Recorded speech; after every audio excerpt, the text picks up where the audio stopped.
The Minnesota Timberwolves just went out and fixed every single issue with their roster in one offseason. And no, it was not by signing Joe Ingles. It was going out and getting two absolute slashers with Rob Dillingham and Terrence Shannon Jr. both in the draft.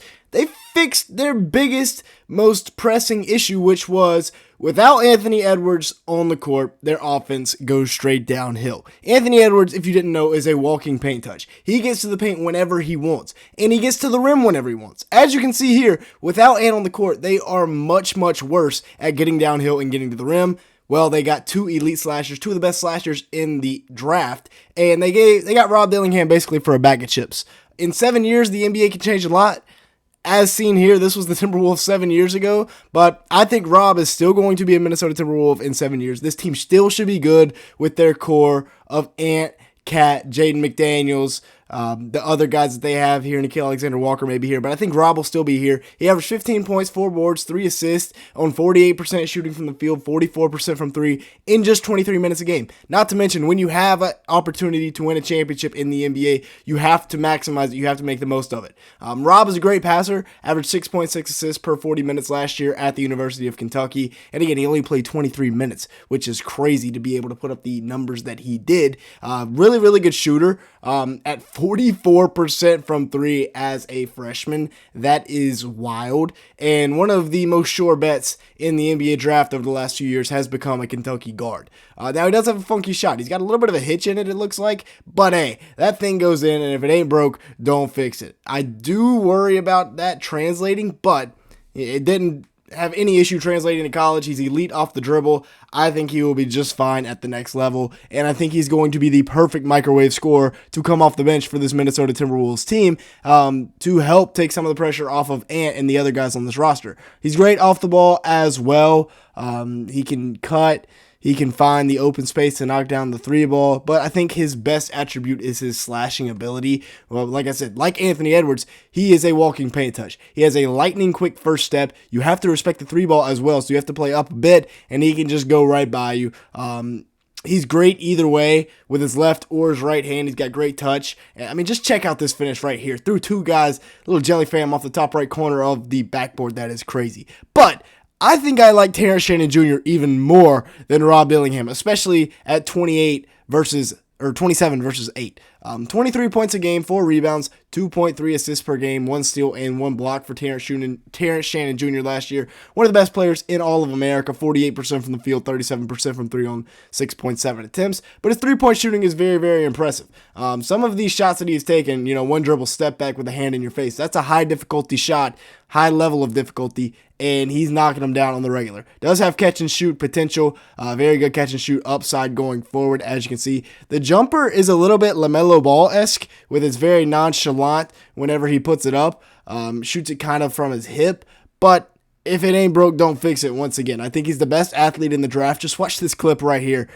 The makeup speed right here would have been a great defensive back. Instead, he's a 6'7" super athlete. Look how far behind he is, this Iowa player. I was watching this in real time, and my jaw dropped. He went and got that off the rim and then took it the other way. He is a pure scorer, as pure of a scorer as they come. He just makes it look really, really easy. I mean, lightning quick shot fake, and he's finishing with his head at the rim. His eyes are on the rim. 58% from two-point range as well. He can finish really in any way you want him to, and then once you finally think you've got him figured out, he'll pull up for a jumper over the top of you. Here he is, little Euro step with the left hand off glass. It's tough, very unstoppable when coming downhill. Little inside jab Euro variation where he gets back to that right hand, and then here he's just going to pull up over the top of Keisei Tominaga and knock down the midi. Now, he has defensive upside as well, which is one thing that Rob doesn't have, but this Timberwolves team loves. They have a defensive identity, and here he is in trail coverage, just coming back. The jump shot wasn't quick enough on the release. He's got incredible measurables as well with that athleticism at 6'7", and just defensive upside all across the board. Like I said, I think he's the most athletic player in this draft class, and he's going to be a transition nightmare for anybody trying to stop him. I mean, look at him turn defense into offense here, getting downhill in a millisecond, and finishes with the left. And then he gets the turnover, like we said, and goes up top for showtime.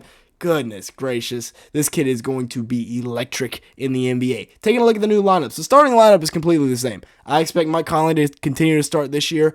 After this year, we can talk about Rob Dillingham, but I think Conley still has the starting honors. But at least now you have two really good point guards in this lineup and don't have to play Nickeil Alexander-Walker at point guard from time to time.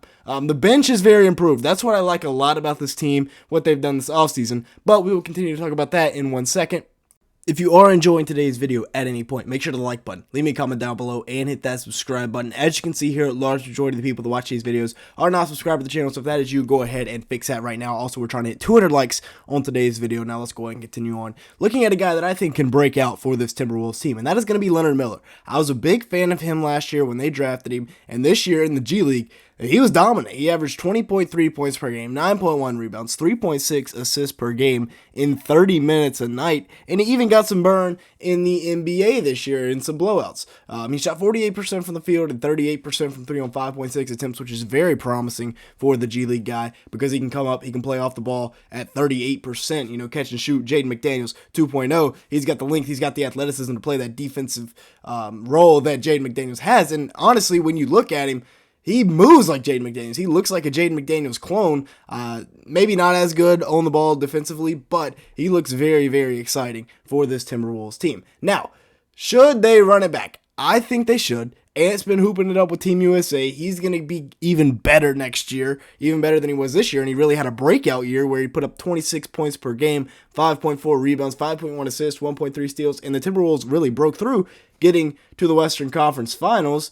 It's going to be a gauntlet in the West next year, but I think they have a squad that can do it. 46% from the field, 36% from 3 on 6.7 attempts per game. I think they have the firepower now to compete with the Mavs for the next couple of years and whoever else. Maybe the Thunder are a team on the rise. There's some really good teams in the West, so it's going to be tough to win it. The Nuggets, of course, will be back, but I like this Timberwolves squad, especially if we get a bounce back from Karl-Anthony Towns. Now, Cat in the playoffs was bad, but in the regular season, he was really, really good. I mean, he was an all-star for a reason. 22 points a game, 8.3 rebounds, 3 assists in 33 minutes a night. And he was out there. He's probably the best big man shooter in the league. Self-pronounced for sure, but I mean, he shoots 42% from 3 on 5.3 attempts as a 7-footer, 50% from the field. Now, in the playoffs, it was a completely different story. 45% from the field, 35% from 3 on 19 points a game with 6 rebounds. Not very good. But I think, we can see a bounce back here. Just because he didn't shoot it well, he can make some adjustments this offseason, and when he's not shooting well, he's got to get downhill, and that's something I think he knows now. Now, the defense will still be elite, of course, anchored by Rudy Gobert. They got that big three defensively of Rudy, Jaden McDaniels, and Anthony Edwards. You got Nickeil Alexander-Walker off the bench. Like I said, I hope we see Terrence Shannon develop defensively and Leonard Miller, but this still is a really, really good squad. I mean, they got the 6th man of the year. They got 2 All-Stars with Ant and Cat. Jaden McDaniels is an elite defender, and he showed in the playoffs he can be an offensive force. I'm really excited for this team. They still have Mike Conley, a very, very good veteran point guard, and you can argue if he doesn't get hurt for some of those games in that Mavs series, they could be much better, but realistically, they gave away 2 of those games. And they lost in 5. They should have been up 3-2 going into Game 6, but they gave 2 of those games away. And like I said, I'm really, really excited for this bench unit. With that being said, that's going to be it for today's video. Thank you so much for watching. Make sure to like button and hit that subscribe button if you did enjoy at any point. And with all that being said, we're trying to hit 200 likes on today's video. If you could help us out, it'd be greatly appreciated. Thank you so much for watching.